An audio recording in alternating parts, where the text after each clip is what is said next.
Okay, so let's start. Uh, hi, I'm Bhargav, and every Saturday from 4 to 6, I'll be taking problem solving sessions for this course. And in that session, we'll cover uh, like problems based on assignments, and hopefully those would help you clear your doubts and solve future assignments. So let's start. So the first problem that we'll look at today is the following: which which of the following is or are. Oh, so if you do you mean whether I'm recording this or not? So I am recording this, and like after the session, I would also upload it on YouTube. Is that what you meant?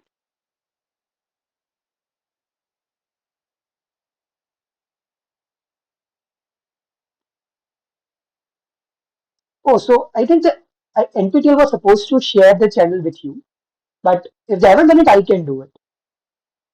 Okay, I can do it after towards the end of the session. Just remind me once.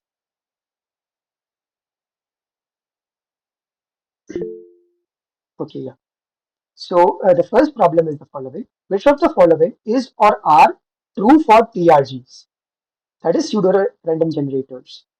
PRG is a deterministic algorithm. PRG is a randomized algorithm. We can uh, we can construct a PRG that is secure against computationally unbounded adversaries, and from the output of a PRG, a computationally unbounded adversary can always determine the seed. So this is just a recall question. Would some of you like to answer this? And yes, if you want to answer, can you please put in the chat, because last time a lot of you tried to answer at the same time and I couldn't hear anyone. So can you try putting the answer in the chat? That would be easier. Okay, so some people are saying that A is true, and some people are saying that A and D both are true, and some people are saying that B, C, and D are true. Okay, so why do okay so let okay why do you think A is true? So someone said that only A is true. Why do you think only A is true? Uh, Now I think D can be also true after Okay, reading once again. okay, yeah. So so why is D true? So how can a computational environment adversely always determine the seed from the output? Uh, Hello. By brute force attack. Okay, so can you describe it in a little more detail? Like what would an adversary do? So He let's will say check one by one. Like okay, right.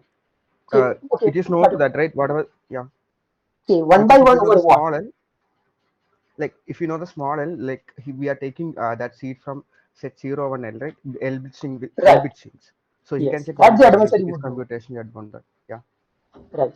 So what would the adversary adversary will do? compute the take the seeds, all the seeds na cases, and compute the uh, function. Right. Yeah. So what it would do is it would go over all S in 0, 1 to the L and just compute the output. Then check which outputs match sorry, for which seeds to the output match the current output, and it would just say that okay, the seed is one of those, right? So D is certainly true. And what about A? Well, A is also true because the only randomness that the algorithm uses is in the seed, right? And the seed is an input to the algorithm. So once I give you the seed, then the algorithm is deterministic, right? So PRG is a deterministic algorithm. So is this fine with everyone?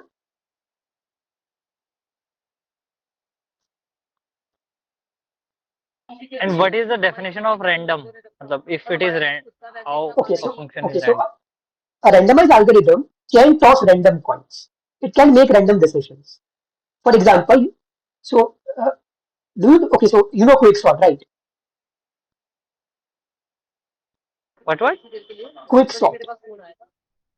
No, no. Okay. So then okay, so I can't think of any simple So quicksort is an example where you can easily compare deterministic and randomized algorithms. I can't think of any other simple example. Okay, so basically the difference between a deterministic and a randomized algorithm is the following. Let's say you have an algorithm A. If it is deterministic, once you, for every input x, A of x can have only a fixed single output. But for a randomized algorithm, A of x can have different outputs, even though the input is the same, because the algorithm has its own randomness. So for example, what a randomized algorithm can do is the following. It tosses a coin, let's call that bit B, and it outputs A, the first bit of A XOR with the first bit of B, right? So the first bit of X XOR with the first bit of B. So even though the algorithm has the same input, its output is different because it is randomized. Is this fine? Okay, okay. Yeah. But if algorithm is randomized, then it is a function also. It will be function. No, na? Right. Okay. You can define it as a function, but okay, let's say you have an algorithm A which is randomized. To make it a function, what you do is you make it a function of two things: its input as well as its random bits. Because once you fix the input and the random bits, the algorithm is deterministic, right? Yes, yes, yes. Right. Someone also asked something in the chat.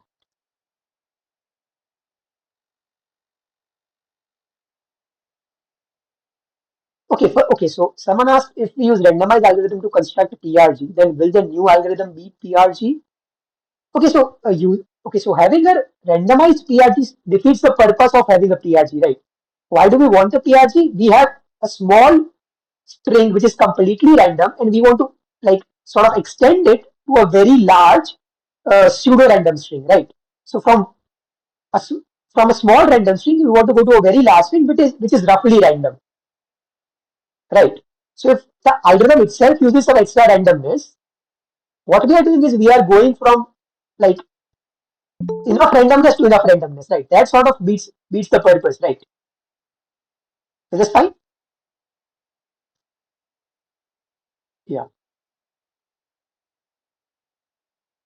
Okay, so if there are no other questions, let's move on to the second question. Okay, so the second question is, which of the following best describes computational security? Uh, so the first option is, in the experiment private key COA A comma pi of n, the adversary has number one, unbounded power, and number two, can only succeed with probability half. The second option is, in that experiment, the adversary has unbounded power and can only succeed with probability half plus negligible. The third option is, in the experiment, the adversary is computationally bounded and can only succeed with probability half. The last option is, in the experiment, the adversary is computationally bounded and can succeed with probability half plus negligible. So again, this is a recall question. D option. Yeah. Okay. Can you try writing it in the chat? Because if a lot of people answer at the same time, I can't hear any answers. Yeah. So someone said in the chat it's D. Yeah. So yeah, you are right. The answer is D. And so this is the difference between computational security and perfect security, right? The adversary is now much weaker, and we also allow it to succeed with a small probability more than half. Yeah. So this was just a recall question. Okay. So then, I have a question. right. It's something related to this one. Like when we are talking about the semantic security and perfectly secure, there is also difference in the probability of getting an output right. Probability of E is finding the like Yeah. So probability of E is yeah. that is the negligible thing over here, right? Yes. Yeah, okay. So, but in that assignment, there is a question like in which way they are, in what aspects they are different, like that semantic security and the perfect security. And there is an option like they are differ in the probability of getting that output, particular output. And Okay. so I thought so it's correct, but once the answer came, I found out that it is wrong actually. Wait, so this assignment is it an assignment It's in two the question? week to second, yeah, week, yeah, Okay, and has the deadline passed? yeah, yes. Yes, yes. Okay, Okay, so okay, so I okay, so I don't so okay, I can't generally answer questions from the current year's assignment. Yeah, But okay. okay, so just again answer like ask this in the forum so that I can verify with the like with the advisor, and if he says sorry, I can verify with the instructor, and if he is fine, I can answer the question. Yeah, okay, I will do it. Yeah. Because other options are okay, but this option, it's confusing for me. Okay. Yeah. Right. So yeah, the third question is let g from 0 comma 1 to the n to 0 comma 1 to the m be a PRG. What is the maximum possible size of the range of g? So would anyone of you would like to attempt this? Yeah, so someone said 2 to the n. Why is it 2 to the n? Because there are n inputs, and for each input, we are getting one output. So there are two ratio ways to do it because we are using only 0 and 1. Right. So okay, first of all, that is at most 2 to the n, right? Because for multiple seeds, Yeah, okay. you Yeah. might get the same output, right? Yeah, okay. Yeah. Okay, yeah. So okay, there is a property of PRG you are using over here. You said that one input gives you one output. Which property of PRG are you using over here? Yeah, so you are right. The Deterministic answer, property. It's a deterministic yes, algorithm. right. Yeah, so the answer is 2 to the n, and the reason is PRG is a deterministic algorithm.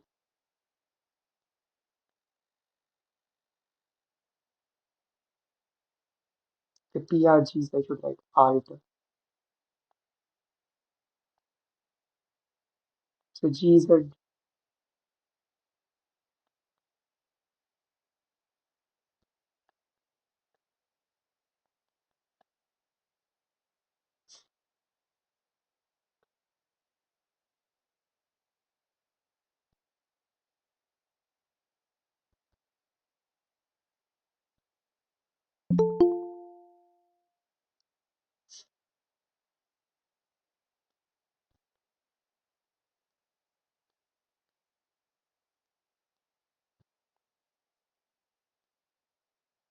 Uh, yeah. Maximal possible size in what sense? In output sense? मतलब how No, many no, no. outputs? The size of Yeah, the range. So G is a function, right?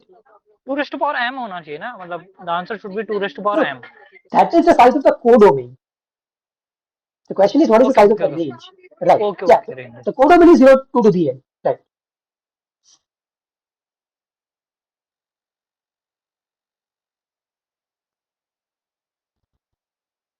Oh, no, it's at most.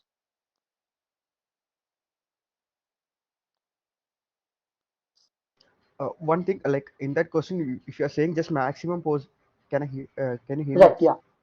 Yeah, if you're just saying maximum possible size of range G, as he said, it can be 2 ratio m also, right? By maximum here you mean least upper bound. I think so. No, no. Okay.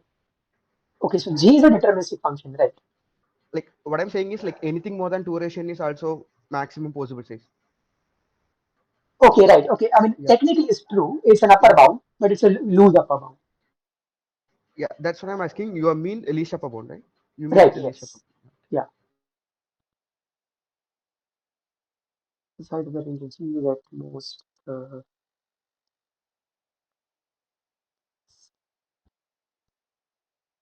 Okay. Right. Let me this most the number of seats.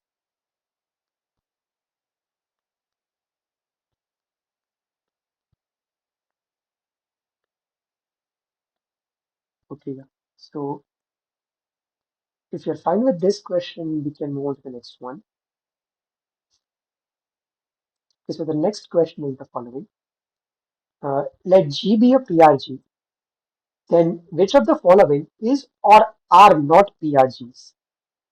G1 defined as GS concatenated with S, G2 defined as GS concatenated with 0, G3 defined as GS concatenated with itself, and G4 defined as GS XORed with itself. So, I mean, okay, someone said it's A, C, and D. Okay, right. You are right. A, C, and D are not PRGs. But why? Okay, why do you think B is a PRG? Because only the last bit is changing. Others are same as that G of S But is a but security also. we can distinguish it na from random. We can distinguish it Okay. because last bit we can fix it to one, and then we will. No.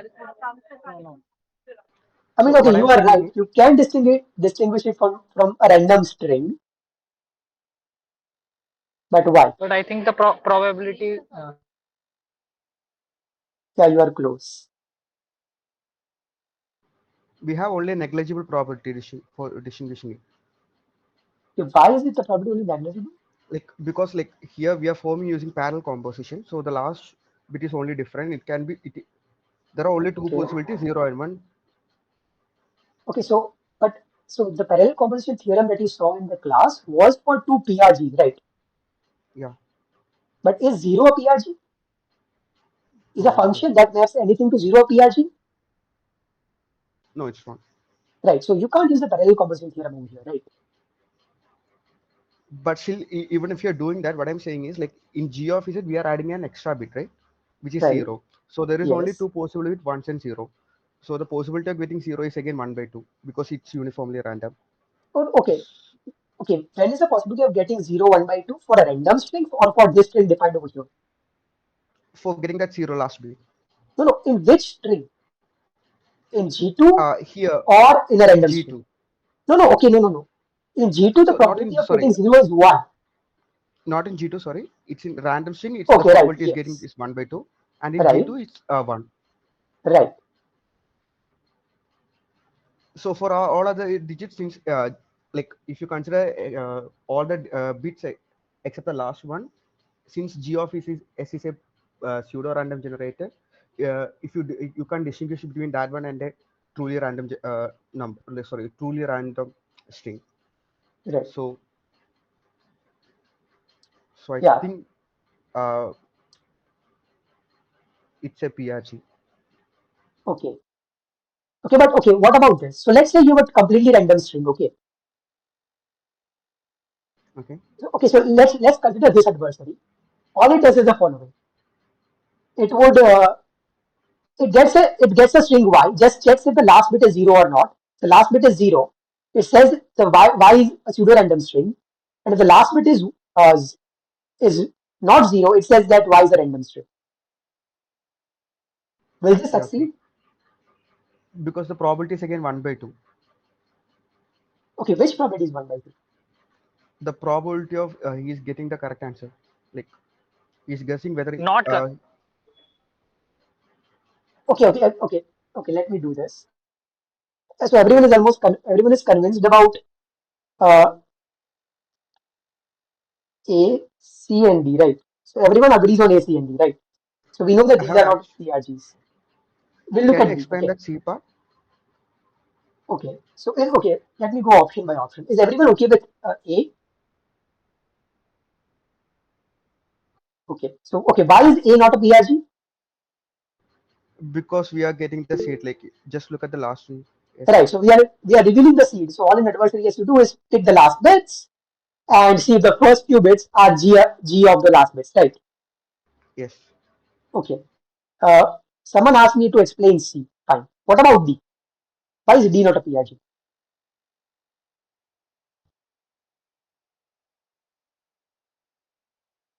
Okay. So in the meanwhile, let me write why is Which not one a B? PRG.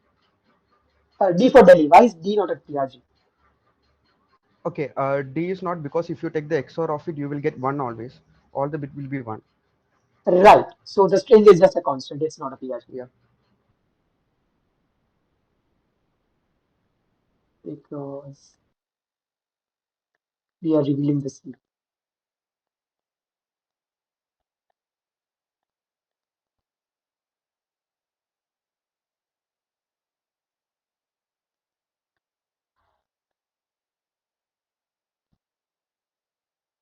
E is not a PRG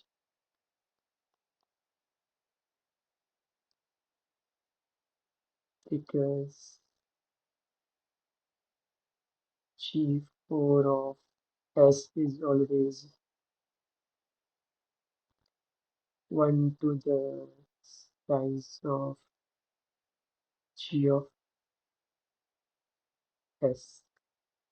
If someone asked Someone asked me why C is not a PRG, right? So let's look at C. Okay, so we'll show that C is not a PRG using that indistinguishability game. So we'll have a verifier V and a distinguisher D. And what we'll do is we'll basically construct an efficient distinguisher for C. Okay. Now what do V and D both know? They know the size of the seed, and they also know G3. But knowing G3 is just like same as knowing G, right? Because G3 is just G concatenated with itself. So both of them also know G.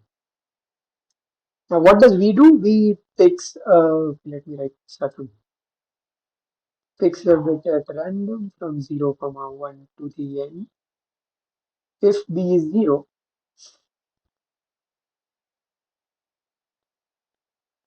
then okay, so if B is 0, then it would pick a string uniformly at random from 0, comma 1 to the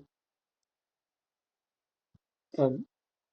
Okay, so let's assume that G is from yeah, no wait, let me just write like 2 to the side of GS. And if B is 1, it picks a seed uniformly at random from 0, comma 1 to the n, sets y is equal to g of s concatenated with g of s, and then it sends y to the distinguisher, right? So now what the distinguisher would do is the following.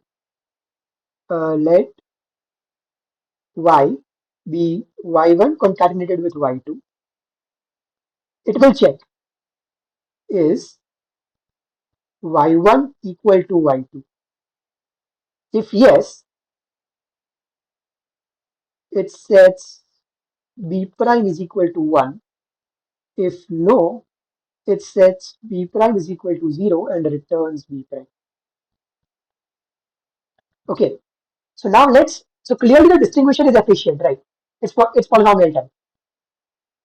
So now let's look at the success problem, like how much probability can this distinguisher succeed? Okay, so what is this probability?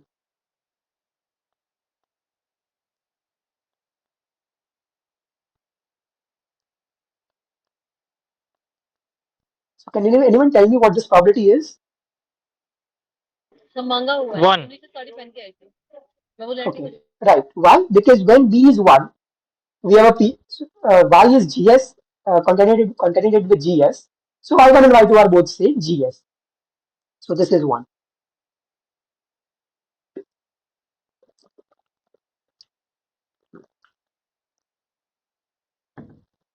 Okay, what about this probability?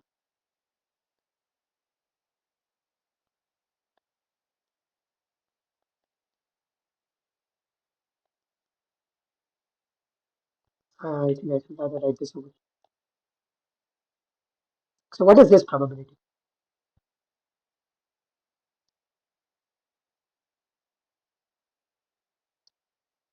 Okay, 1/2. right.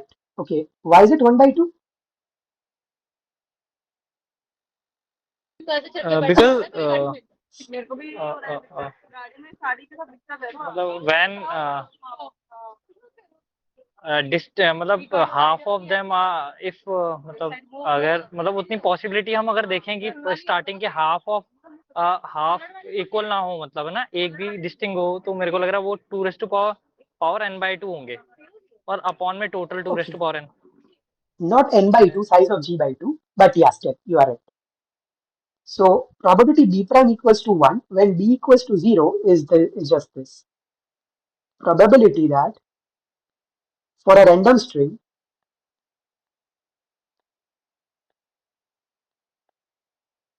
y, uh, its first part is equal to its second part, right? Now fix any first part y1. What is the probability that y2 would be equal to that string, right? Since y is random, y2 is also random. So this is just 1 over 2 to the size of y2, which is 1 over 2 to the size of gs.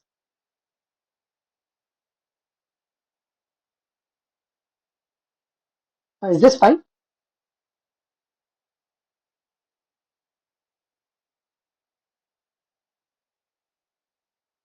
Okay, so if this is okay with everyone, then let's just therefore the absolute value of this difference.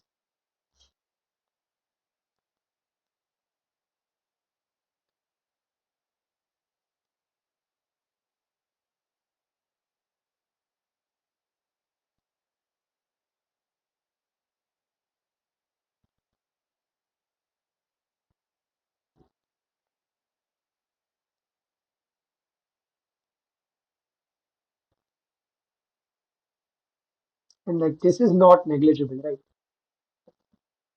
Oh yeah,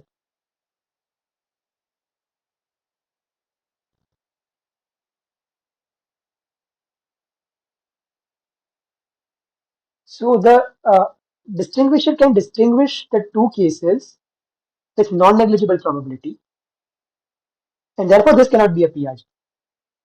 Is this fine?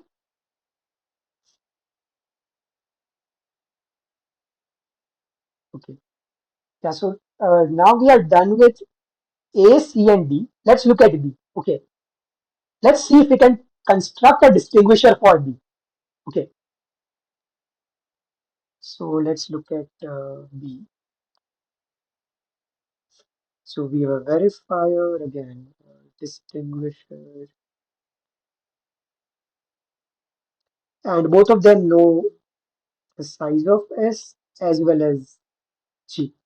I mean, both of them know G2, but G2 is just obtained by concatenating G with 0. So both of them know G as well. Again, what will it do? It will pick B uniformly at random from 0, comma 1 to the n. If P is 0, it would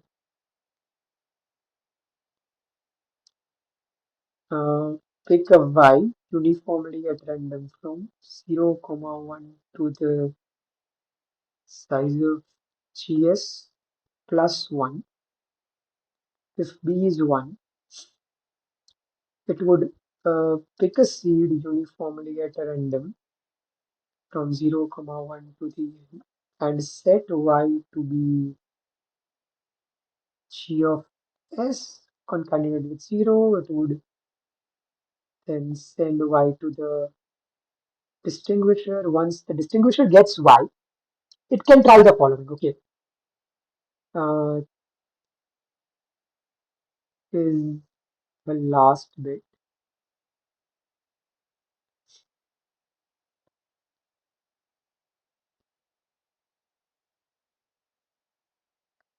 So let's say if it is, let's try this, see if this works. If it is, then it outputs, it sets B prime to be 1. And if not, it sets B prime to be 0 and sends B prime back. So clearly, D is an efficient algorithm, right? It's polynomial time. So now let's analyze the, oh, it is size of GS plus 1 because we are working with G2, right? If you look at G2, G2 is GS concatenated with 0. So the output of G2 is a string of length size of GS plus 1, right? And so the random string also has to be of the same size. Yeah. Okay, so now let's look at the first probability. Probability that B prime is equal to 1 given B equals to, what is this? 1/2. Okay, why is this 1 by 2?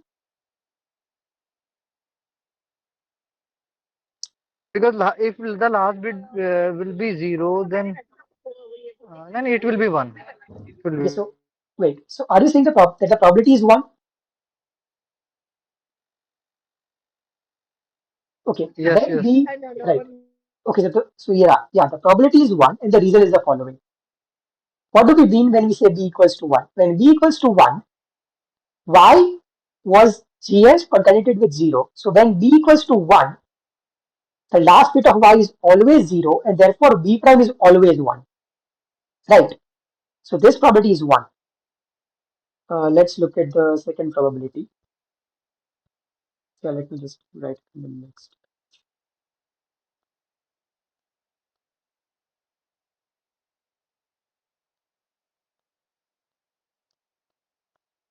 Okay, so would anyone like to guess what this probability is, or does anyone know what this probability is? half. This will be half. Right. Right. Why? Because uh, B dash one means it can be मतलब वो गलत भी हो सकता है सही भी हो सकता है ना मतलब it can be right or wrong Right. with probability half uh, uh, uh, uh, This just means this, right? So when B is 0, Y is completely random. Therefore, B prime equals to 1 just means that the last bit of a completely random string is 0, right? Now, the last bit of a completely random string can be 0 with probability half and 1 with probability half, right? So, every bit of a random string is distributed uniformly at random over the set 0, 1, right? So, this is half. Is this fine? yes sir. Yeah. So, what is this difference now?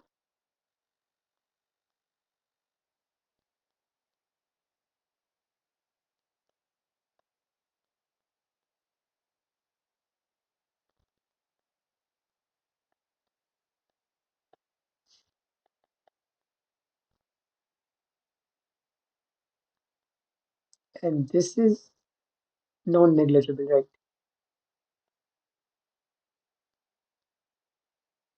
So, is G2 also a PRG, or is it not a PRG?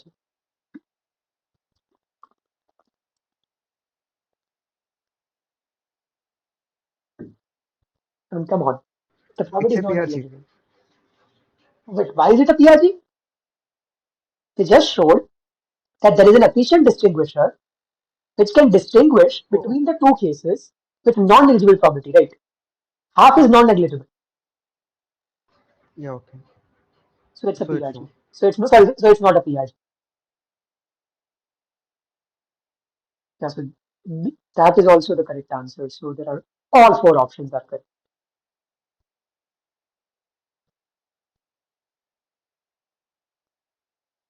Yeah, so let's move on to the next problem. So the next problem is the following: that GPF PRG, which of the following is or are PRGs? G1 defined as the complement of G, so we just flip all the bits of G. G2, which is defined as GS, XOR with 1 to the size of GS. G3, which is defined as G of S plus 2. And G4, which is defined as G applied on the reverse of S. In option C, we are treating S as a number and the addition is modulo 2 to the size of S. So, which of the following, so which of these are PRGs? Could you like to guess?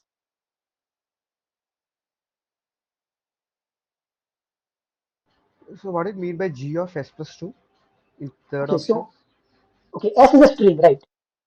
What we can Yes. do is, we can treat S as a number written in binary, right? Okay. Then we add 2 to that number. It's not a binary number. No, no, S is a string, right? Yeah, okay.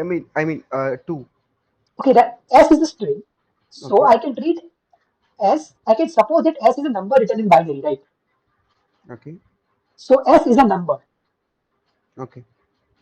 to that number I add 2 and then go modulo 2 to the size of x. So we are basically taking that binary number and then we are converting into decimal. Okay, right. Like Okay, we so are finding. okay, it's I mean numbers are just numbers, right? A binary Yeah. Okay. number by a binary number I mean just binary representation of a number, right? Yeah. Okay. I understood. What I'm Right. asking Yeah. is like we can add two numbers only if we have same kind of number, right? That operation we can define on a set, Okay. basically. Okay. So what I'm saying is S is a string which Okay. is a binary representation of a number, right? Yeah. Okay. I understood that. What I'm asking is like So once what you I'm got that. saying is Okay. S is a binary representation of a number, Okay. but we are adding 2 to that number. So by S plus 2, what I mean is the following. Look at the number whose binary representation is S, add 2 to that number. Okay. Yeah. That's what I asked. We are finding decimal representation. We are adding it. Then we are converting into binary. Okay, right. That's one way to think of it. Yeah. Yeah. Oh, so in the fourth option, uh, G of S to the R. Okay, so S to the R is the reverse of S. So what the fourth option is saying is the following. We are applying G, but on the reverse of S. So we sample a random string S, reverse it, and then apply G on it. Also one thing like Yeah. g of s whole bar here when if the digit is 1 then we are taking into converting into 0, and then if it's 0 we are converting into 1. Is that what you're Yes, doing? we are flipping the bits. Yes. Yeah. Okay, so would okay. Okay, yeah. Someone said all are PRGs. Yeah, that's true. All are PRGs. Yeah.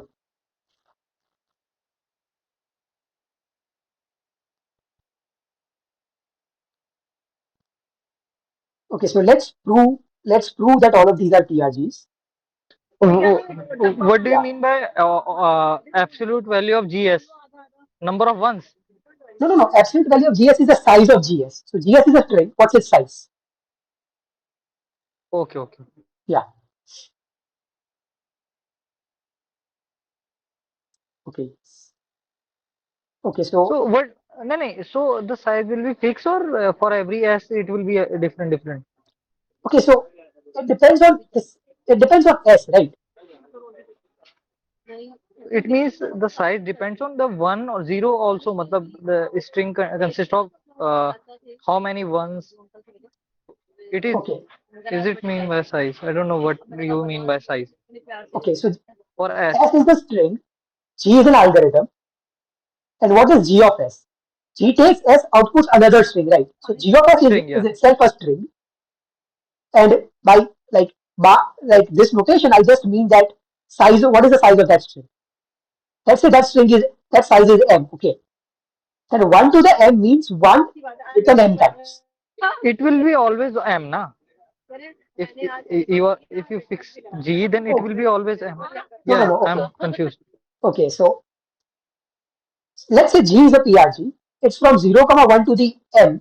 Sorry, 0, comma 1 to the N to 0, comma 1 to the M. Okay. Here M is a function of N, right?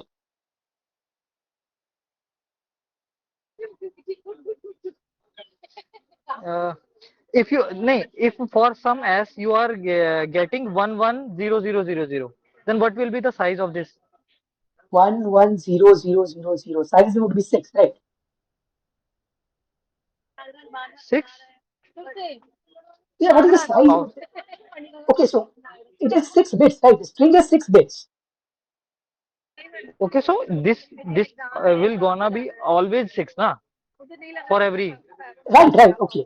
So G of S is a function from 0, comma 1 to the N to 0, comma 1 to the M, right?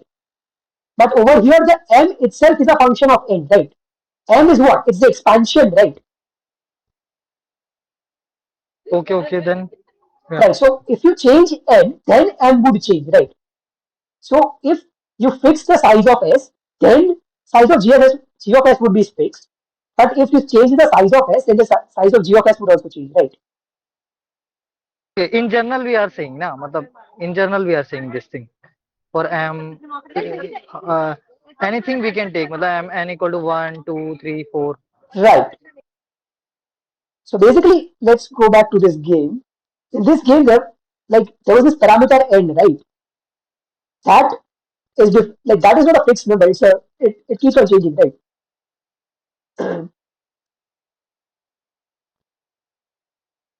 So is this fine?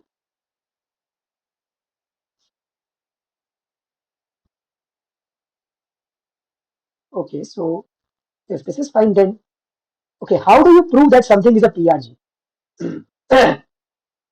Let's say we want to prove that G1 is a PRG. How would we go about doing that? Contra positive way. We can Okay, go contra positive way, na? If it is not PRG, then the probability will be negligible. Not negligible. No, okay, not okay, you मतलब are right. advantage. We would we would prove the contrapositive of some statement, but what is that statement? So what would we prove? We would prove that if G1 is not a PRG, then what? What happens? Then we can find an adversary which can distinguish from the random or uh, deterministic PR, मतलब PRG or random PRG, random truly random generator में से हम we can distinguish Right. No, you are with right. Yeah. So what we would do is the following. We would let's suppose that G1 is not a PRG.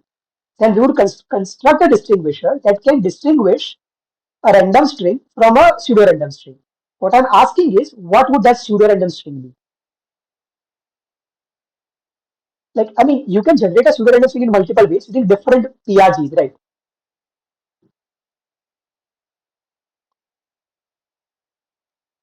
pseudo random. We will take from the options, na? For option A, we Okay, are so okay, for option A, what would it be? GS bar, the same. Okay. No, no, no. Okay, then you are going in circles, right?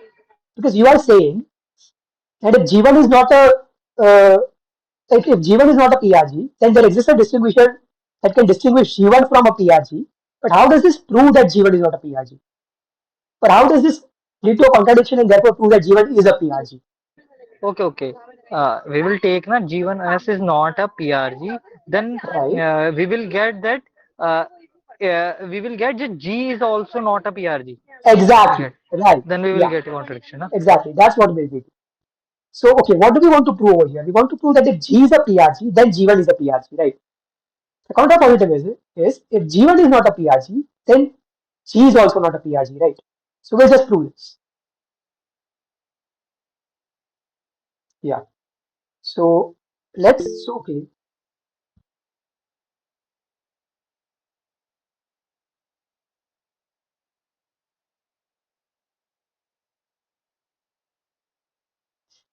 Okay, so someone asked if we do addition or subtraction with a PRG, then will we again get a PRG? And one more doubt, if we reverse the PRG, will we still get a PRG?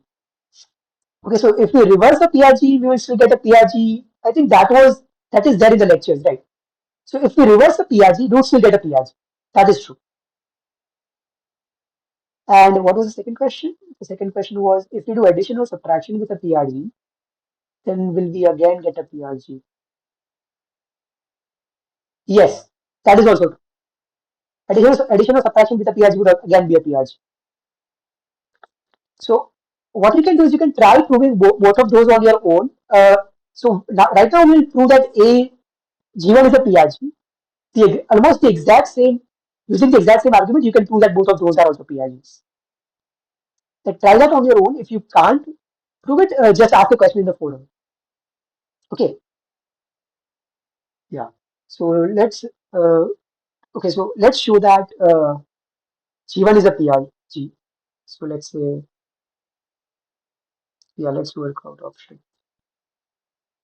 So we'll suppose that G1 is not a PRG. So there exists a distinguisher for G1.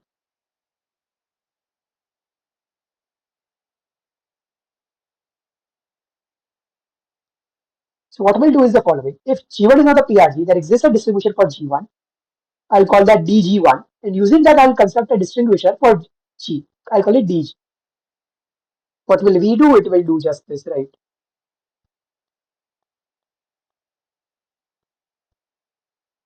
If This is 0, y is going to be this. Okay, let's do one thing. Before anything, let's assume that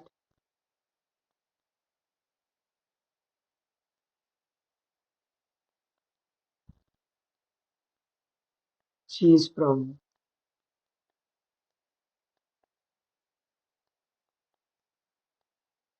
yeah. So now y is picked randomly from 0, comma 1 to the m, because when you reverse a string, its size remains the same. Its size doesn't decrease or size doesn't change. And if p is 1, we would pick s uniformly at random from 0, comma 1 to the n and set y to be g of s complement, right? And then we'll send y to dg. What dg would do is the following. It would compute y prime. It would compute y prime, which is the complement of y. Oh wait, no. So we want to construct a distinguisher for gs, right? So this should be g. It would, it would take y, make it to this, and then send y prime to dg. dg would reply with a b prime, and sorry, dg1 would reply with a b prime, and dg would just send this b prime to verifier b. Okay. So clearly, since dg1 is a polynomial time algorithm, dg is also a polynomial time algorithm, right? Is this fine? Okay. Now what did we assume? We assumed that dg1 is a distinguisher for g1, right? So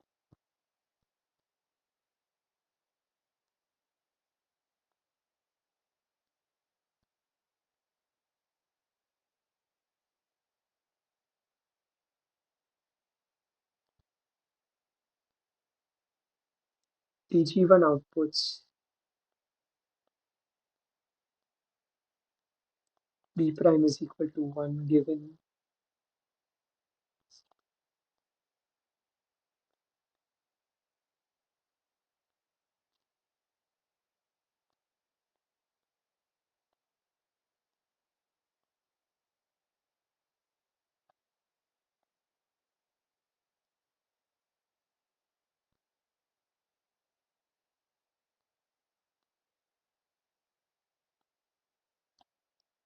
okay. So since dg1 is a distinguisher for g1, it can distinguish between these two cases with non-negligible probability, right?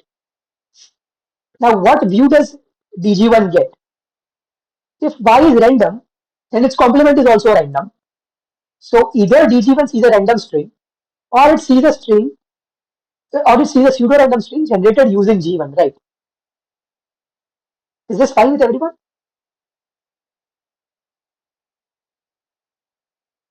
There's a question. Oh yeah. So if this is fine with everyone, then this directly implies that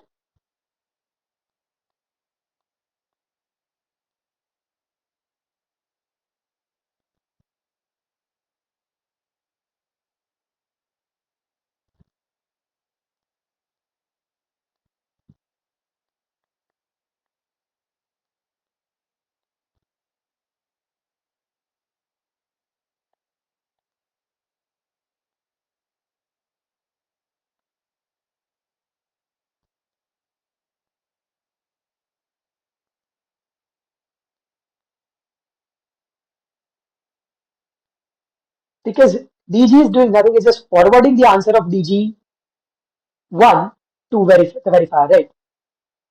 So what we have shown is that there is an efficient distinguisher for G, which is a contradiction.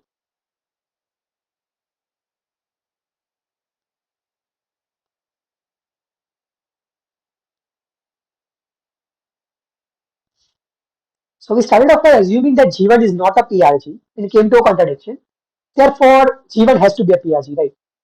Is this fine?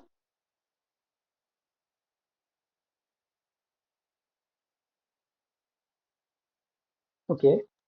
So now, what about option B? So what we'll do is we'll like do a similar thing. But would anyone of you like to guess what DG would do in the case of option B? Meanwhile, let me copy this because everything is going to be the same.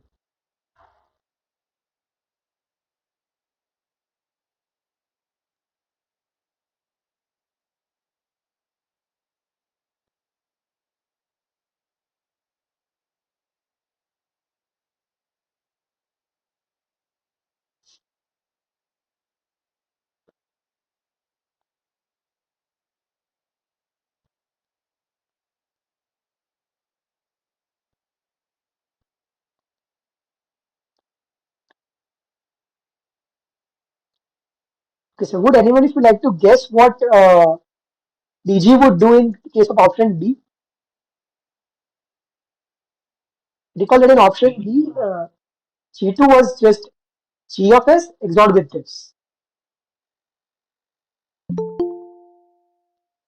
Okay, so would anyone if you like to guess what it like DG would do in this case? Maybe Yeah, your XOR voice. Y and Right. 1 to the power G of S. Yes. Okay, so yeah. So again, the first part of the game remains the same. Once DG gets Y, it will do this. Y prime is equal to Y XOR with 1 to the size of G of S. But size of G of S is just M and size of M is just the size of Y, right? So this is just the size of Y. Then it sends Y prime, gets a B prime, and returns the same B prime. Okay, I should change this thing over here as well. It's G2 now. I should.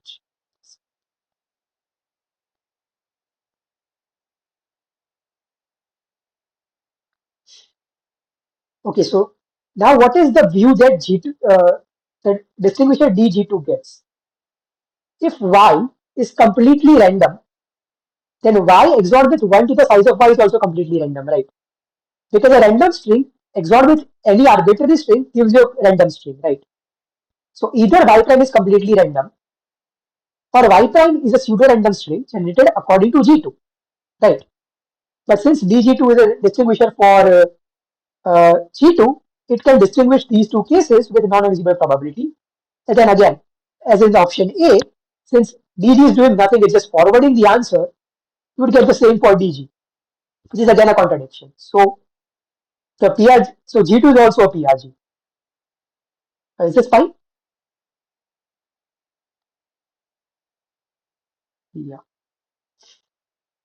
So in that, if this is fine, let's look at option C. So what was option C? Yeah, we were adding 2 to S. So again, most of the things are the same. So let me copy the thing again.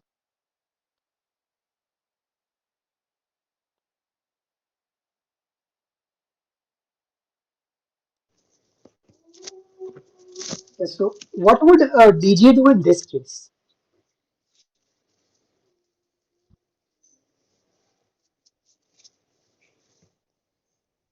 So recall that G3 was G of S plus 2.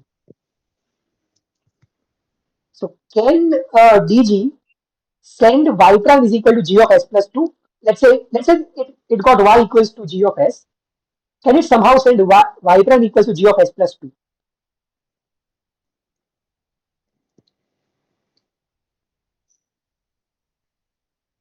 So do you see the problem over here? Like the problem with like the, what DG has to do?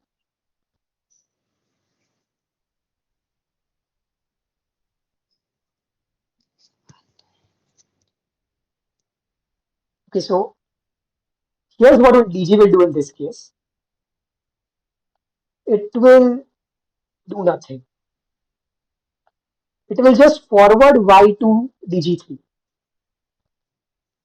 Now let's look at what the view of DG3 is. Okay, suppose Y were a totally random string, then DG3 would see a totally random string. If Y were as so if Y were okay, let me just write this because this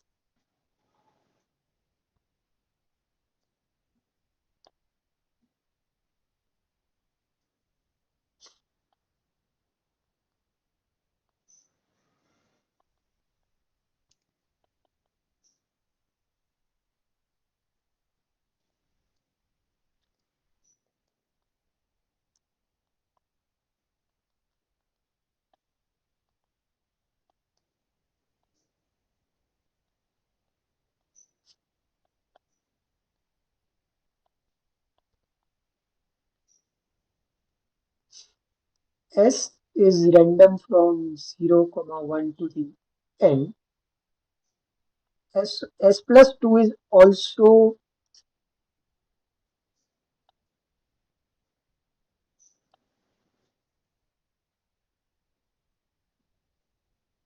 yeah.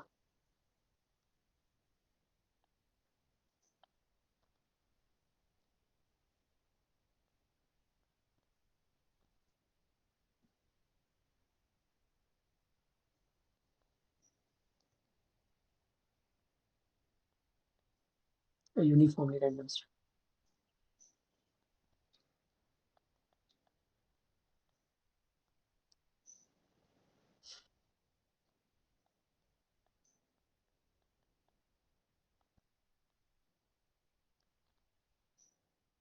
Rather, let like this S minus.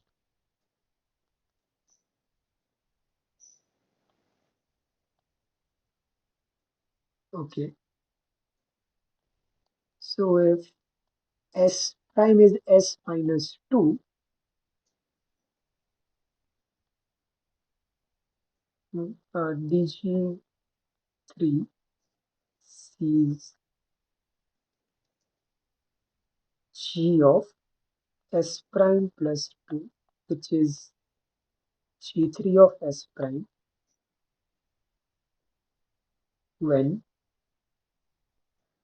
P is 1, right?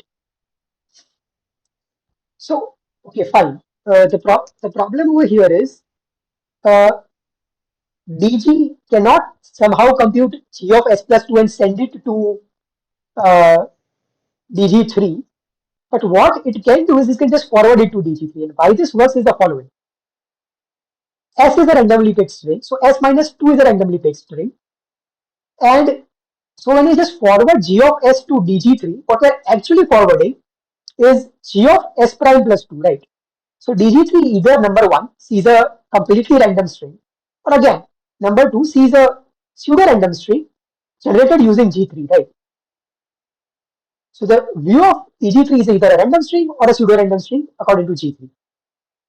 And since DG3 is a distinguisher for G3,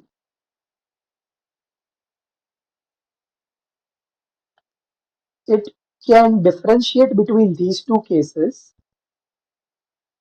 Uh, it can distinguish between these two cases with non-negligible. Oh, come on.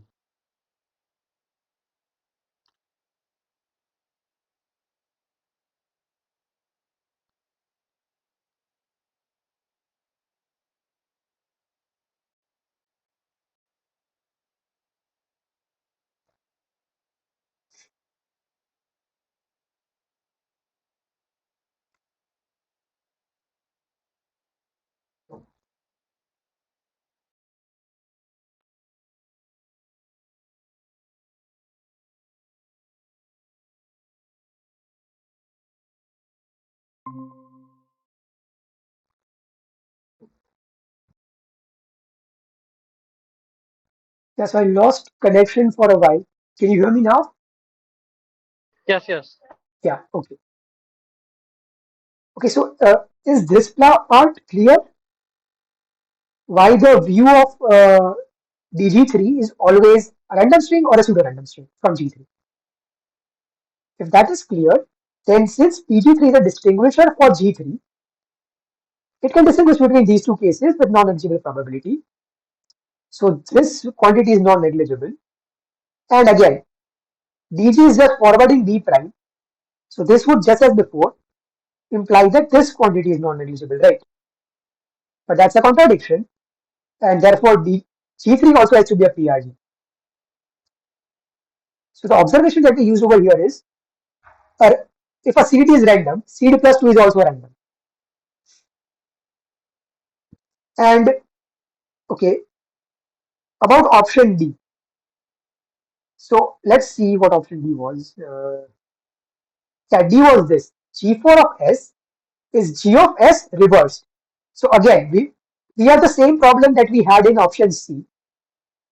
If DG gets G of S, it cannot compute S of it cannot reverse S and then send G of S reverse to DG4. But if S is completely random, S of reverse is also completely random. So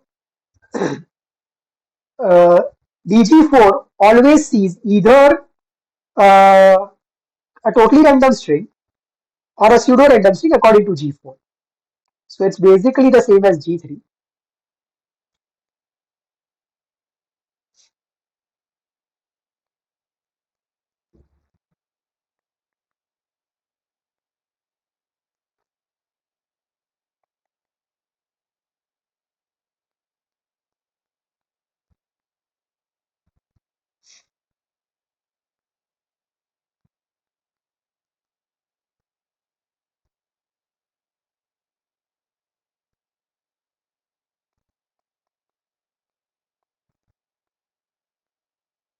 So is S R. So DG4 sees a random string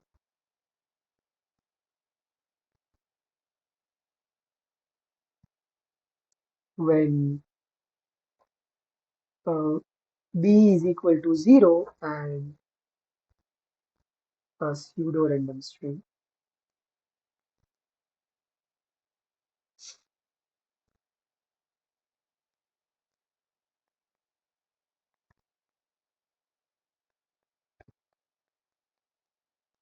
Generated using G4 and B is 1.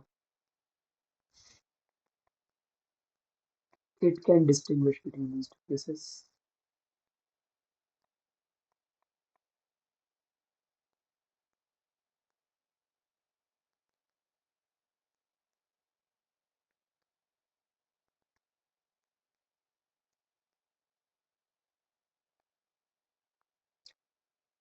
Yeah, so I'm not like giving you all the details of this, but like, is this fine or should I like do this in detail as well?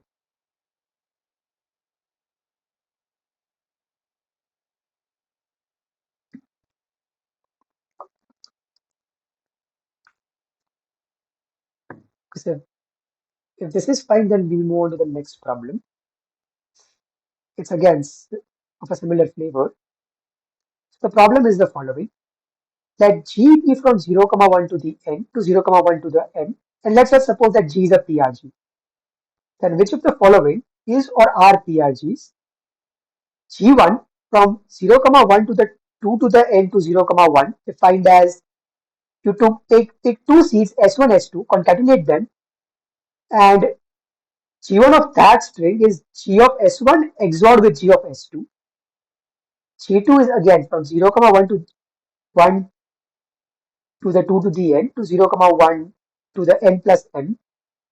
And G2 of S1 concatenated with S2 is S1 concatenated with G of S2.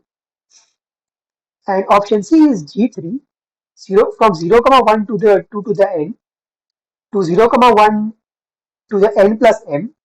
And G3 of S1 concatenated with S2 is just S1 XORed with S2 concatenated with G of S2. So would you like to guess which of these are PRGs?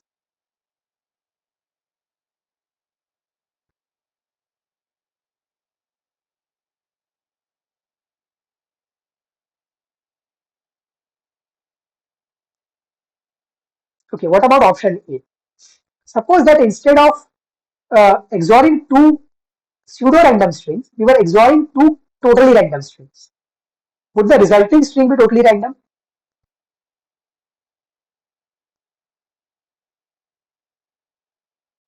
I mean, this is a simple question, right? If they're XORing, right. Okay, so the intuition for A is the following.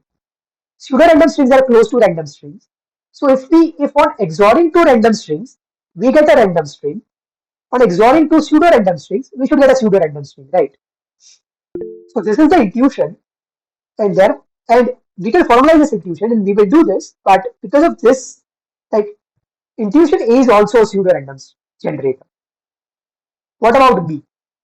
In B, what we are doing is we are taking a random string S1 and concatenating it with a pseudo random string G of S2, right? Now, if we concatenate a random string with another random string, do we still get a random string? Right. So again, the intuition is similar because random strings are pseudo random strings are similar to random strings.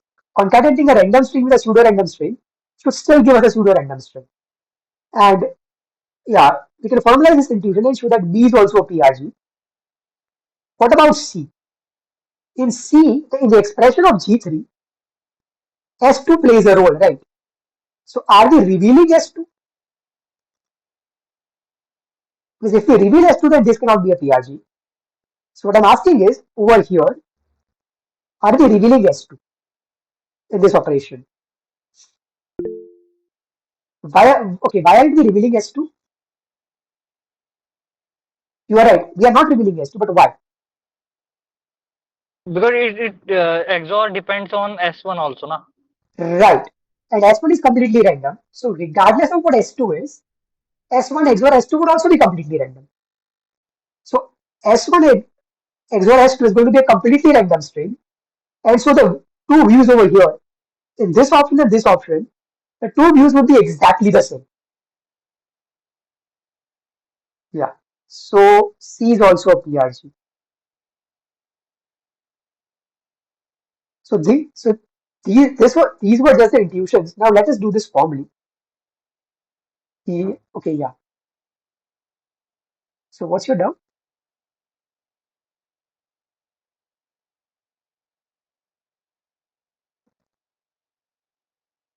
I mean, you can if you okay, how do we conclude S is random? Oh, okay. So what is S1 over here? It is a seed, right? And how do we pick seeds? So how do we like how does a PRG work? It picks a random seed and then applies an algorithm on it, right? So since S1 is part of the seed, it has to be completely random, right? Is this fine? Yeah. Okay, so let's do it for option A. So in option A, what are we interested in? Yeah, we are interested in G1 S1 G of S1 XOR G of S. Again, we would use the reduction and we would show that if G1 is not a PRG, then we can construct a distribution for G. And how would we do that? We have a V using we want this and we have this. Yeah, let me copy this from somewhere. I've been writing the same thing again and again.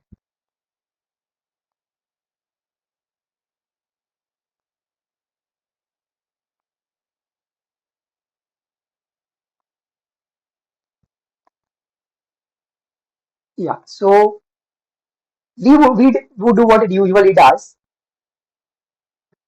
Toss a random coin. If it's zero, make y a random string, otherwise make y a pseudo random string. And then it would send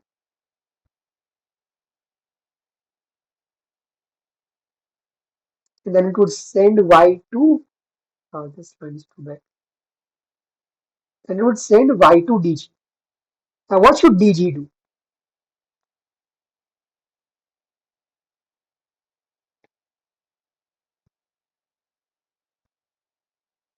Okay, so DG is somehow supposed to construct this thing, right? So DG is going to send something to DG1, and that string should be either number one completely random or it should look something like this, right? Okay, let me help you over here. Let me write this. Let me write S1 over here.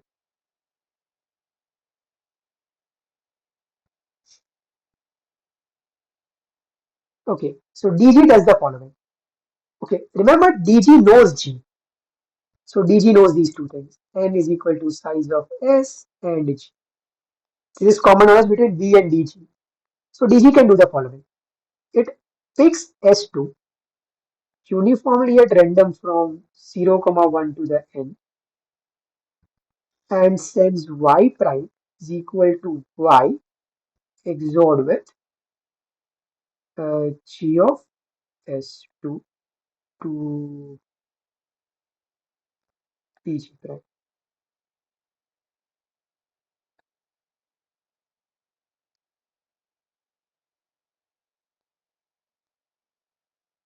So now DG is clearly DG is clearly a polynomial time algorithm, right? Because what is it doing? It's sampling something at random. Uh, okay, DG is a probabilistic polynomial time algorithm because it's sampling something at random, computing a PRG and computing an XOR. All of these can be done efficiently, right? So DG is polynomial time. Now let's look at this probability first.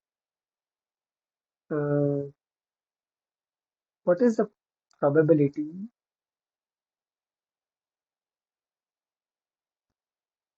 Okay, let me write it like this.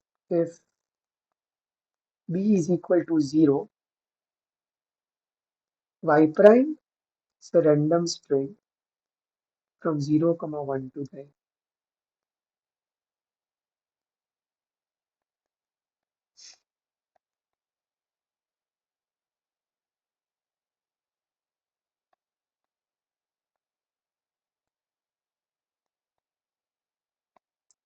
Okay, so when B is 1, it is clear that Y prime is G of S1 XOR G of S2.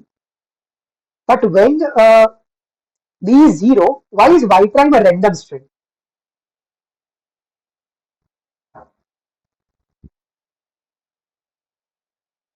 So when B is 0, Y is a Because random Y is string. random, na? Exactly, Y is right. random. Right. So this is what happens. Now, okay, let me write one more thing over here. This is just G1 of S1 S2, right? So the view of DG1 is either a completely random string or a pseudo random string generated according to G1. But since DG1 is a distinguisher for G1, it can distinguish between these two cases. It can distinguish between these two cases, right? So we get probability DG1 outputs 1 given DG1 outputs B prime is equal to 1 given P is equal to 1 minus probability DG1 outputs B prime is equal to 1 given P is equal to 0. This is non-negligible. And since DG is just forwarding the output of DG prime to the verifier, we also get this.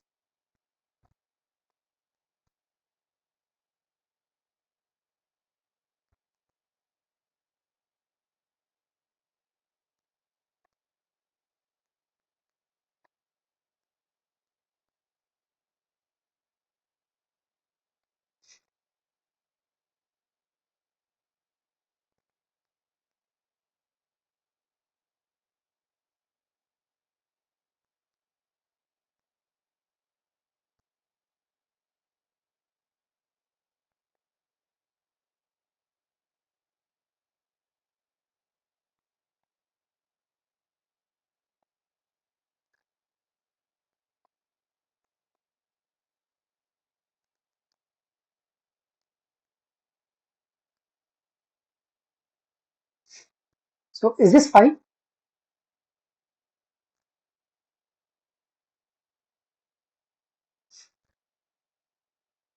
Okay, yeah.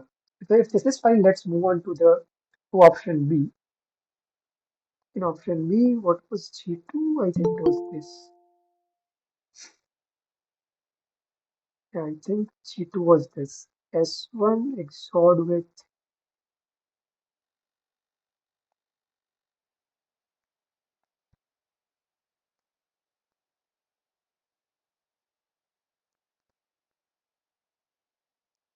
G2 was this, right? Yes, it was this. Okay, so uh,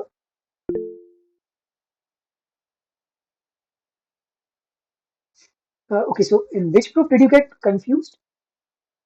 Okay, so did you understand this game correctly? Oh, so you got confused over here.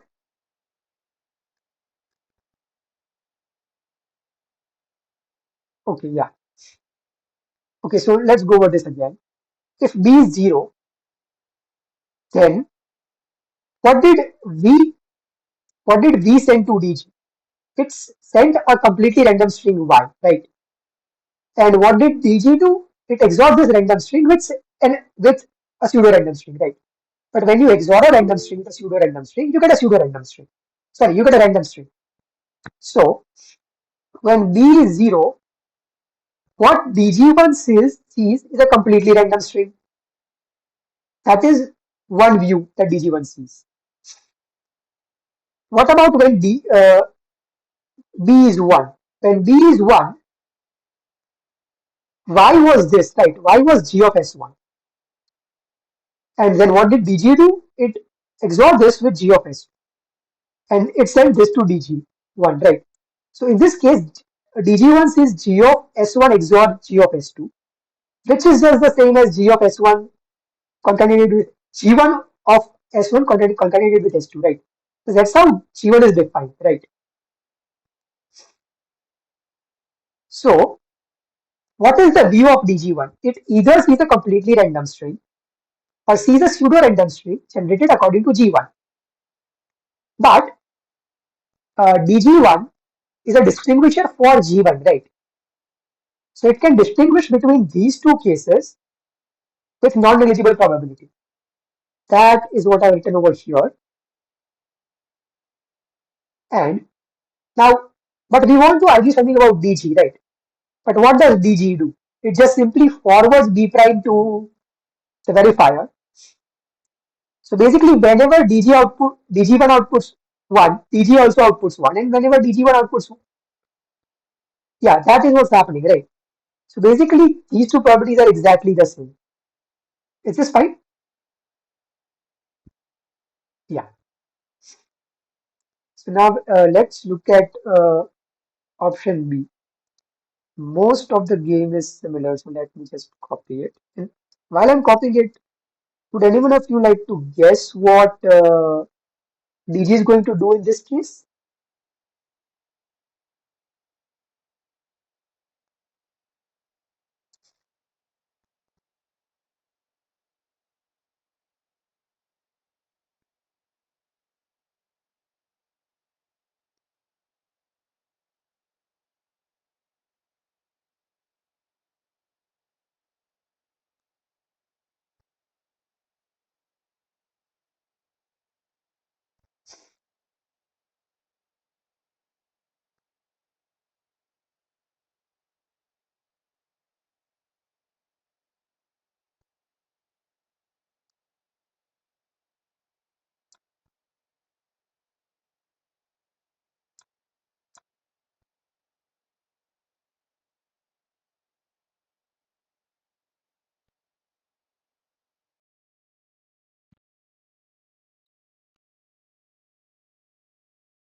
Yeah, sorry. Again, lost connection. Can you hear me now and see my screen? Yeah, okay. Yeah, so now let's look at the option B. So now we would construct a distinguisher for G using a distinguisher for G2. Okay, so like, would anybody like to guess what DG would do in this case once it gets Y? How would it compute Y prime?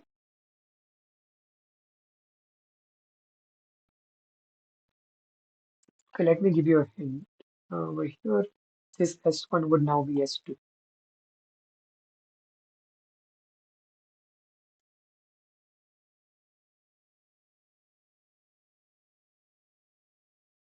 Okay, so what I was asking is,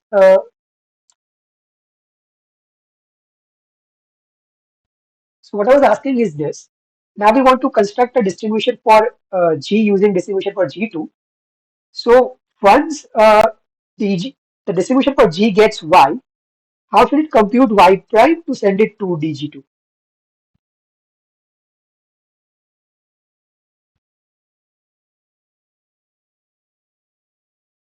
Okay, so here's what it's going to do.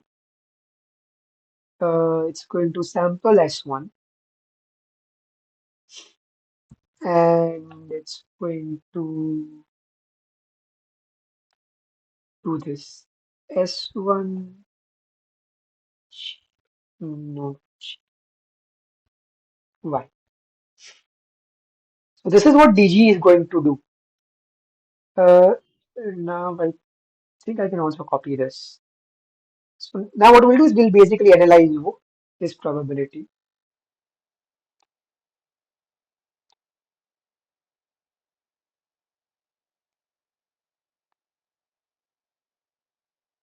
Yeah. So now when B is 0, I again claim that pi prime is a completely random string, but from this set. Why? Because y is a if B is 0, then y is a completely random string from 0, comma 1 to the m, right? And I'm just appending a completely random string S1 to it. S1 is from 0, comma 1 to the n, right? So when you concatenate two random strings, you again get a random string. So y prime is a random string from 0, comma 1 to the m plus n. Okay. And what about when b is 1? So when b is 1, y is g of s2. And in that case, what is y prime? Y prime is, I should also write this. Y prime is just s1 concatenated with g of s2, which is exactly equals to g2 of s1 concatenated with s2, right? So the view of dg2 is either a random string or a pseudo random string generated according to g2, right? So since it's a distinguisher for g2, it can distinguish between these two cases with non-negligible probability. And then again, since dg just forwards the output of dg prime to the verifier, these two properties are again the same. So again, we get a contradiction. This means that G2 is also a PR. Is this fine?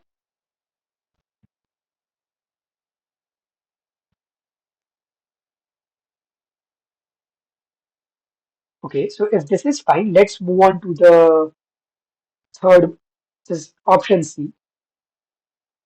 Okay, so yeah, what was option C again? Oh yeah, this.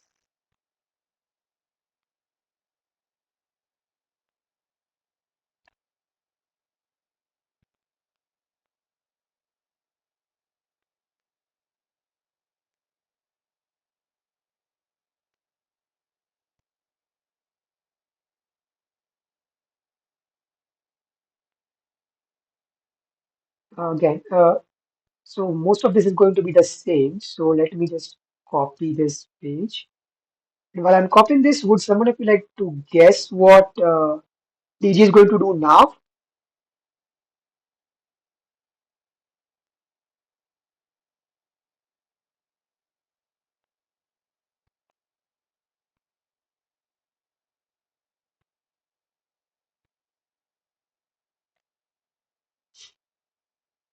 Okay, so yeah, what should DG do now?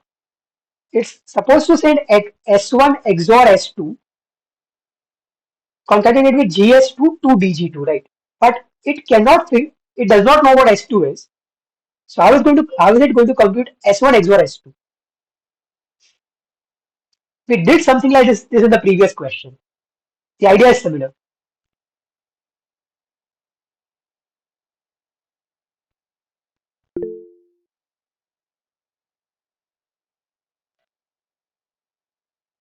Okay, right. So you are saying that it would concatenate S1 and S2 with G, but it does not know S2, right? That's the problem. It wants to compute the XOR of S1 and X2, concatenate it with G, but it does not know S2. We did something like this in the previous question. S1 is random. So what is S1 XOR S2? How is it distributed?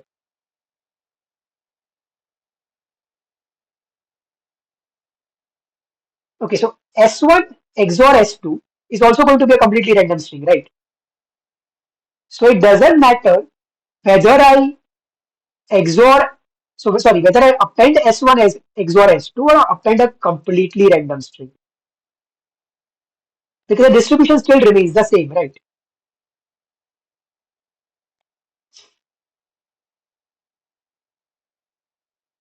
Yeah, so and analysis is going to be similar. So let me copy it.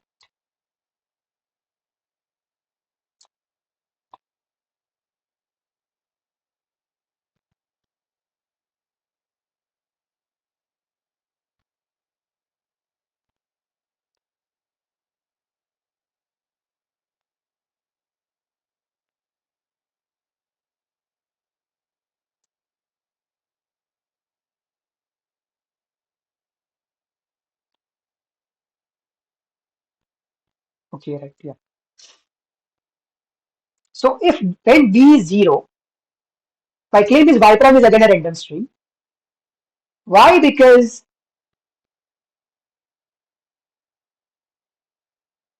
wait, what's the combination of 1 and 0?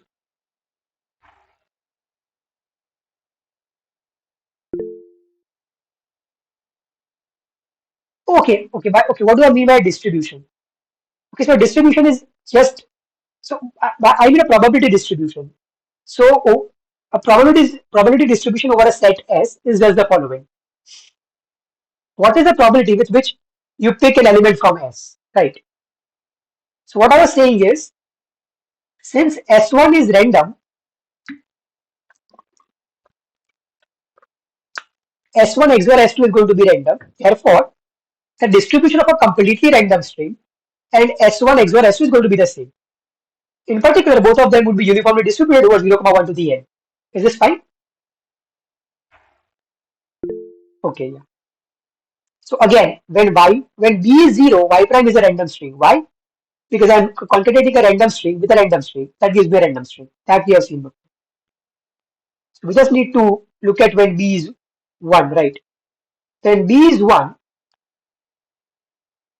uh, Y prime is S concatenated with S2, which is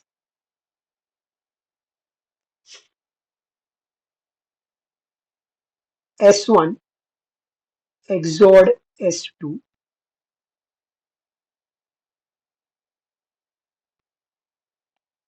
where S1 is S XOR with S2. So when B is 1, Y prime is S XOR with G of S2. But if I pick S1 to be S XOR with S2, I'm going to get S1 XOR with S2, which is just going to be S, right? So what now it should be G3. So what G3 sees,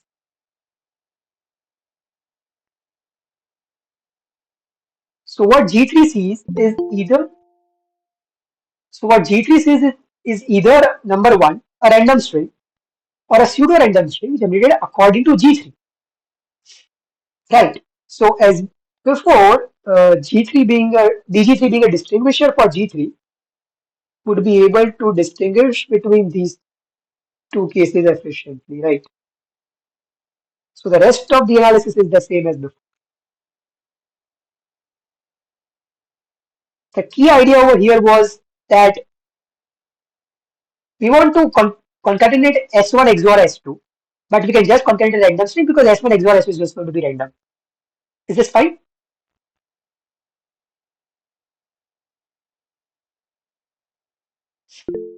Yeah, so if there are, so this is fine. Let's move on to the next problem. Okay, so the next problem is the following.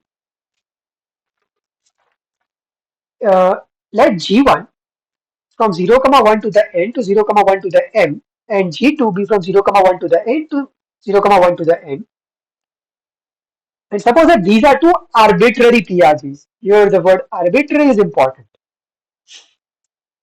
Then the question is G from 0, comma 1 to the n to 0, comma 1 to the 2m obtained by just concatenating G1 of S and G2 of S always a PRG?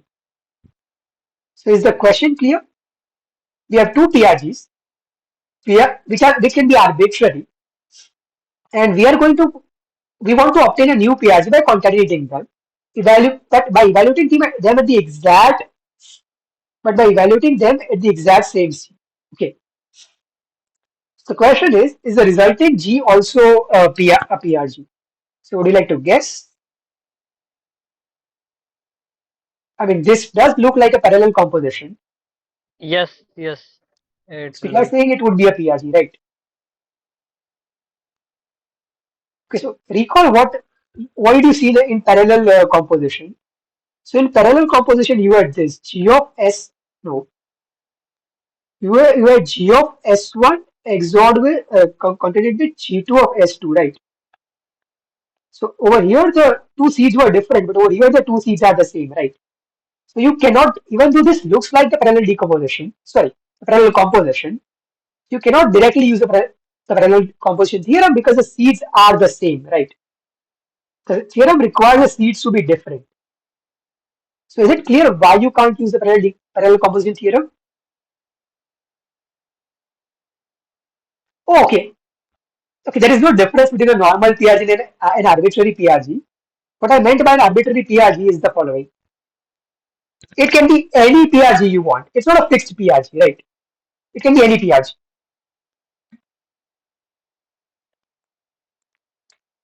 In particular, let me give you a hint. G1 and G2 can be related.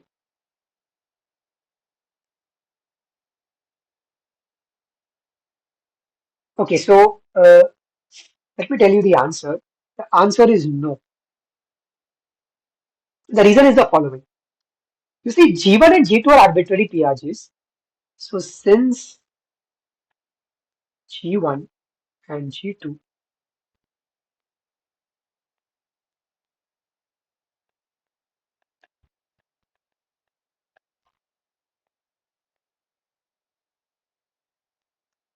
we can have G1 is equal to G2, right?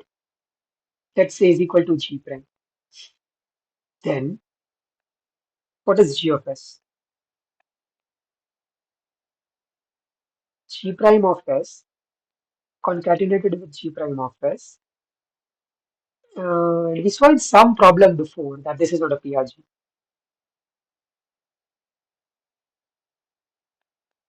I think problem 2.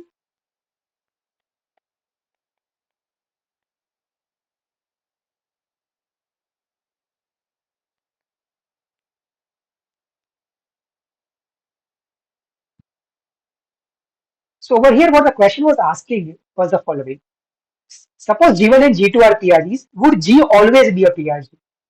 What we have shown is that it need not always be a PRG. There are cases in which it is not a PRG. However, this does not mean that G can never be a PRG. It is possible to come up with G1 and G2 so that G is a PRG. Is this fine?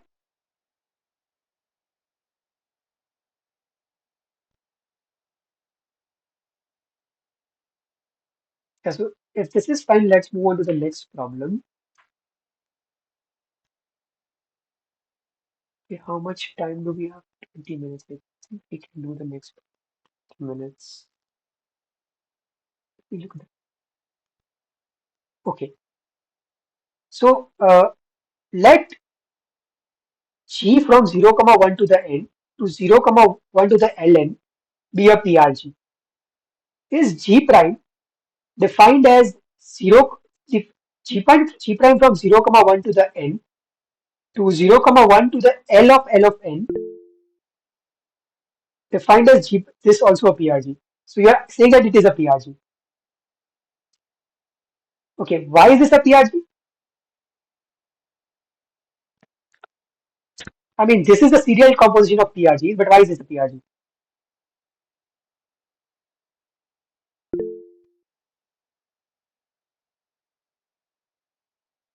Okay, but over here, okay, so the input of the first S is random, but the input of the the input of the first G is random, but the input of the second G is not random, right? It is pseudo random. So yeah, you have the right intuition. Okay, let me tell you, you are right. The answer is yes. And the intuition is the following. Suppose I were to apply G, okay, so over here, suppose I were to apply G in a random string, then I would get a completely random, then I would get a pseudo random string, right? But since random strings and pseudo random strings are essentially like are indistinguishable, it shouldn't matter whether I use a pseudo random string over here or a random string over here, right? So yeah, you are right. This is the intuition.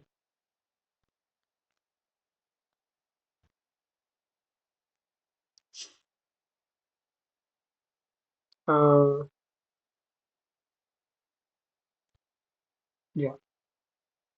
Let's say y is equal to g of s.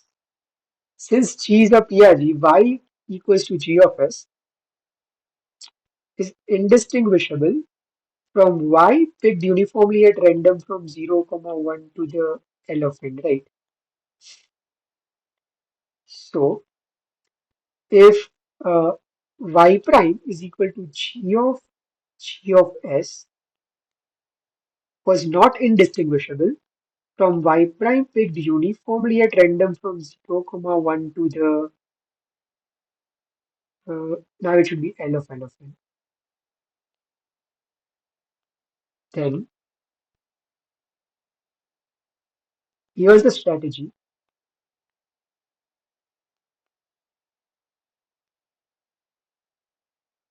to distinguish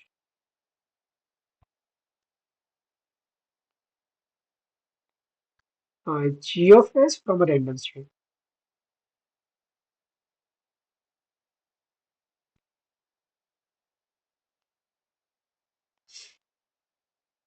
The strategy is as follows. Uh, Given y prime,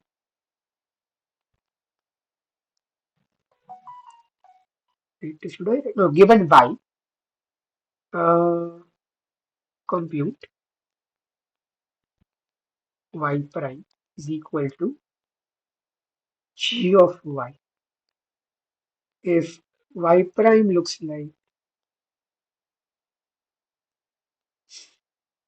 g of s, then say phi is pseudo random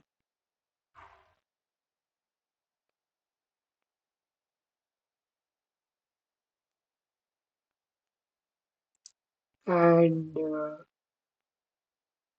if otherwise just say it's random.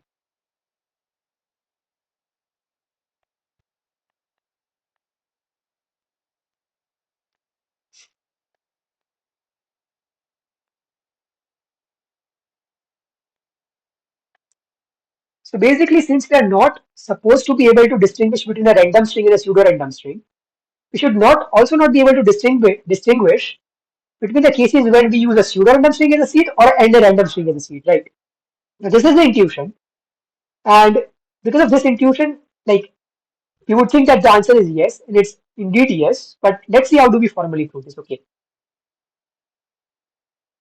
so like, would anyone of you like to guess how we're going to prove this?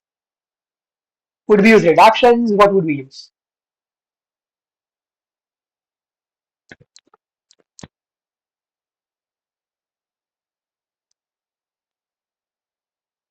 Okay, so in fact, what we are going so I don't know of any way of doing this using just simple reductions. The only way I know of proving this is using hybrid proofs. Yeah, you are right. Yeah, we need hybrid proofs.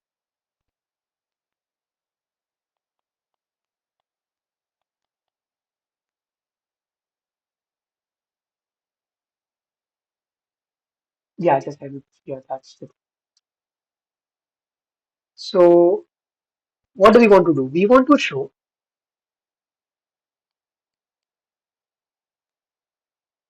uh, this H. What is H? H is just phi prime picked uniformly at random from 0, comma 1 to the L of n, and H prime, which is Y prime, uh, G of S are indistinguishable.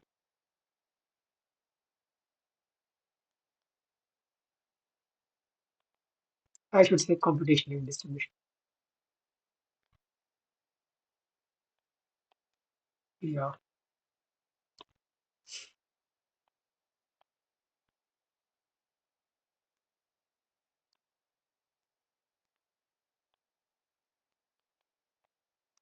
So this is what we want to prove, right? What we'll do is we'll show that. No, first let's define an intermediate view. Let me call it H1, which is this. Y prime is going to be G of uh, S prime, where S prime is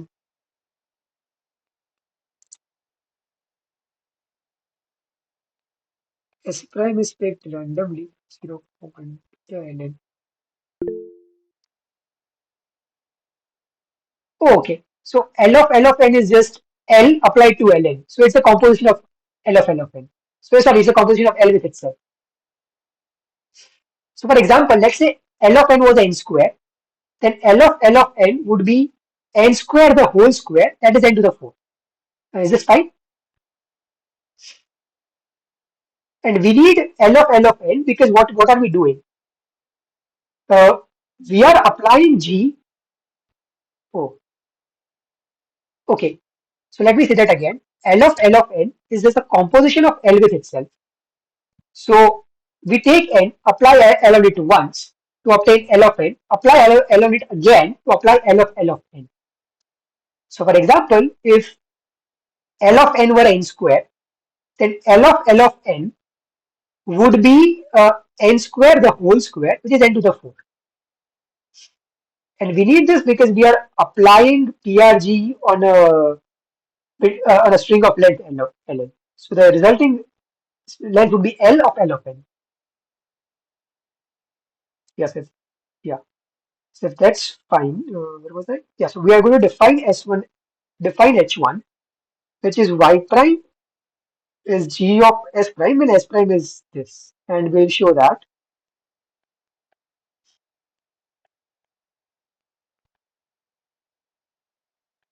H is indistinguishable from H1 and H1 is indistinguishable from H prime. Okay, so first let's see how which one is easier. I think yes, yeah, the H is. So let's first see why H is indistinguishable from H1. Okay, so this is H and this is H1. Yeah, this is H. Oh wait, no, this is H and this is H1. So can someone tell me why H and H1 are indistinguishable? This proof is very simple. We don't need any reduction, nothing.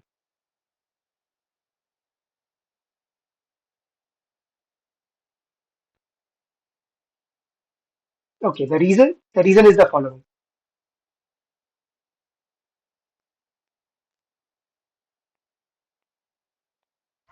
So for any PPT algorithm,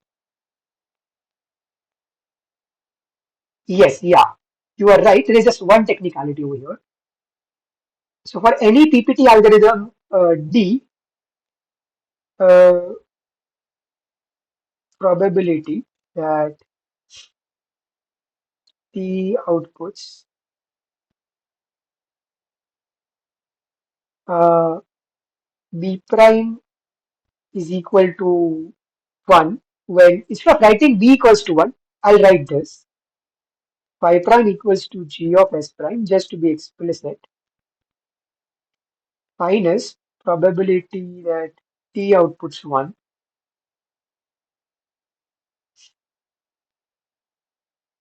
given Y prime is equal is a completely random string.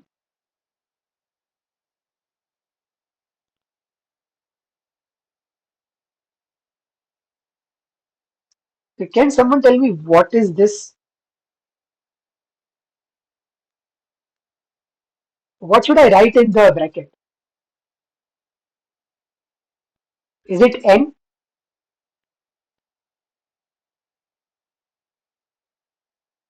Okay, yeah. Since we're yes, it's L of N. Why? Because we are running the indistinguishability experiment, sure, but we are running it for seeds of length L of N, right? Sorry, yeah, for seeds of length L of N because S prime is L of N, S of length L of N. So in the bracket we should get L of N, but we want that but okay, this is not what we want, right? We want this to be negligible, a negligible function of N, right? But what I'm claiming is this.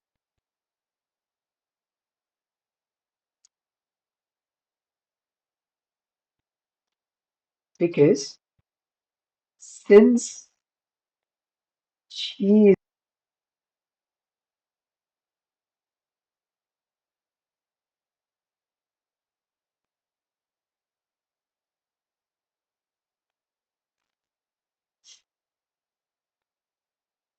L of N is a polynomial function of N and it's easy and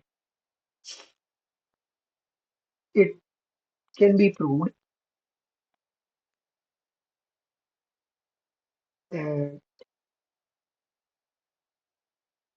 negligible function of a polynomial function of N is a negligible fun is a negligible function of N. So have you seen this before that if you compose a negligible function with a polynomial function, you get a negligible function?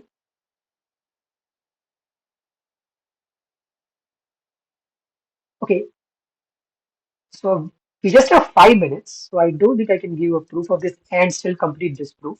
Okay, try proving this on your own. If you can't, just again ask in the forum. I'll answer this. The proof is reasonably simple. Okay, so the idea is this: a function is negligible if it is smaller than an inverse polynomial. So but when you compose a polynomial with a polynomial, you get a polynomial. So if a function is smaller than an inverse polynomial, then the function evaluated as a polynomial function is also smaller than an inverse polynomial. So yeah, I hand waved, but yeah, this is the high level idea of proof to prove this. Try this on your own. Shouldn't be too difficult. So basically what we have shown is that this is negligible in n. So these two are indistinguishable. Now for the slightly harder part,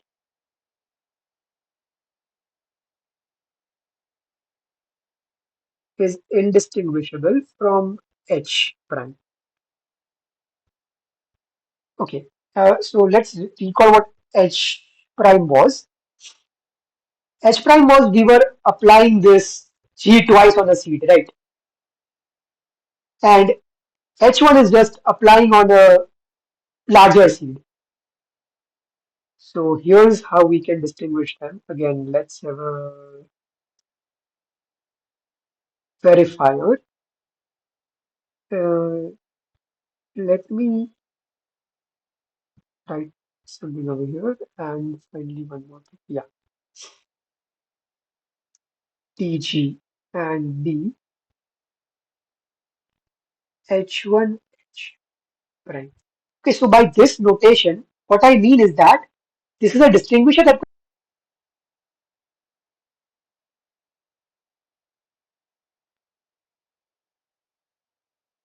yeah. So what we're going to do is, assuming that there is a distinguisher that can distinguish H1 and H1 H prime, they're going to construct a distinguisher for G, and this is a reduction, so this would imply that, oh, okay. So let me repeat it. My voice was breaking. So this notation just says that we have a distinguisher that can distinguish between H1 and H prime. And using this, we are going to construct a distinguisher that can distinguish, that is a distinguisher for the PRGG. But this cannot exist, and so this cannot exist. This is a reduction. Let me quickly do it. P is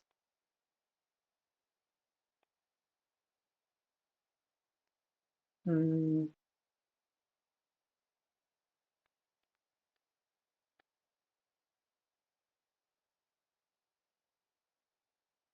L of n, P is 1, Y is random,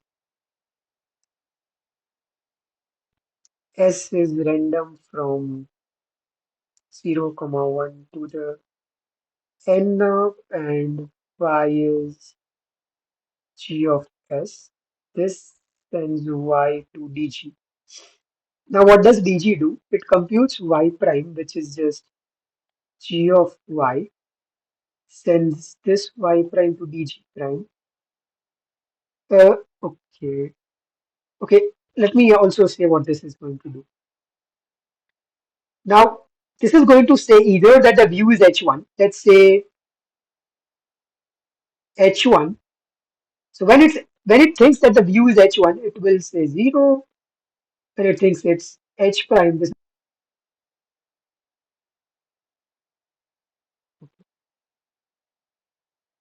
yeah, B prime is equal to 0, H prime, B prime is equal to 1. It's going to send B prime back. And okay, can I directly forward it? What was H1? So H1 was double P. H1 was, yeah, yeah, I can directly send B prime. So now when B is 0, Y prime is just G of S prime for an S prime picked uniformly at random from 0, comma 1 to the L of n, right? So this view is, and when B is 1, Y prime is G of S, right? And this view is H1. So with very high probability, sorry, with non-negligible probability, this distinguisher can distinguish between these two views, right? And so with non-negligible probability, this distinguisher would be able to say whether G is a PRG or not. Since I'm out of time, I won't write the exact probability statements, but is this fine? Do you find this convincing? Yeah. Okay, so let's end today. But I was supposed to do something at the end of the session, right? Oh yeah, give you.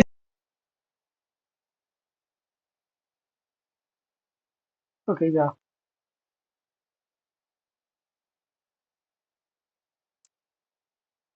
Let me give you the YouTube.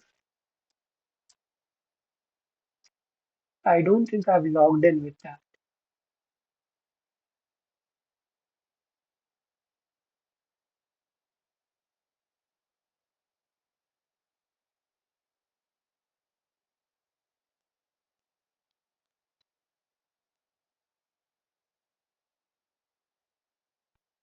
I think this link should work.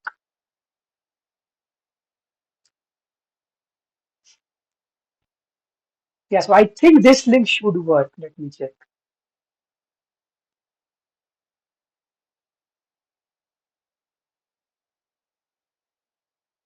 Yeah, this link works.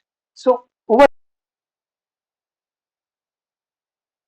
all the videos are uploaded in that playlist. Yeah, so we are out of time, so let's end today. Thanks.